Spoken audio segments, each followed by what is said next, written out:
પાલનપુરના Abu highway ઉપર આવેલી તિરુપતિ રાજનગર સોસાયટીના મકાનમાં બાથરૂમમાં નહાવા ગયેલી 13 વર્ષીય કિશોરીનું ગીઝરના ગેસથી ગુંગળાઈ જઈ નીચે પડી જવાથી મોત નિપજતા એરરાટી વ્યાપી છે.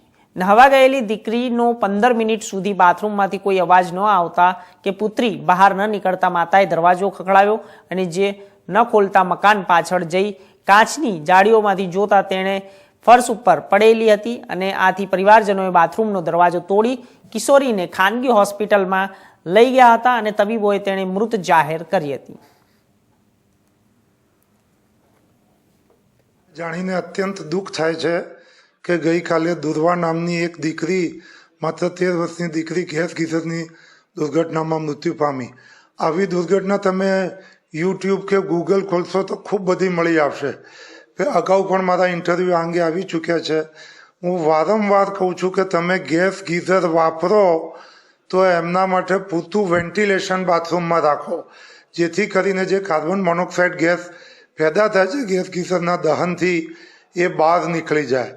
આમાં કાર્બન બંધ હોય બાથરૂમ અને કાર્બન મોનોક્સાઇડ ધીરે ધીરે વધતો જાય, એ શ્વાસમાં જાય, શ્વાસમાં જઈને ધીરે ધીરે દર્દીને બેભાન અવસ્થા આવે, ખેંચ આવે અને બેભાન થઈને પડી જાય.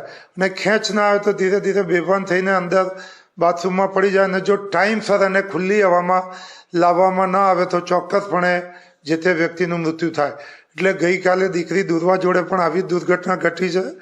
પૂરતું વેન્ટિલેશન નહીં હોય, ત્યાં હવા આવે એવું માધ્યમ નહીં હોય, એટલા માટે કાર્બન મોનોક્સાઇડ ખૂબ બધો શ્વસનમાં જતો રહ્યો છે અને બેભાન થઈ ગયા છે. અને જે કોઈ પણ એના સ્વજનોએ બારણું ખોલીને બહાર કાઢવામાં મોડા પડ્યા છે, એટલે દીકરીનું મૃત્યુ થયું.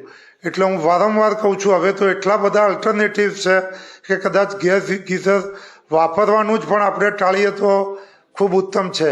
કિંતુ એક સાધન છે, જેમ કે રોજ આટલા બધા રોડ એક્સિડન્ટ થાય છે, પરંતુ વાહન વગર ચાલતું નથી. આપણે વાહન તો ચલાવવું પડે, પરંતુ એમાં મેક્સિમમ સેફટીનું ધ્યાન રાખીએ.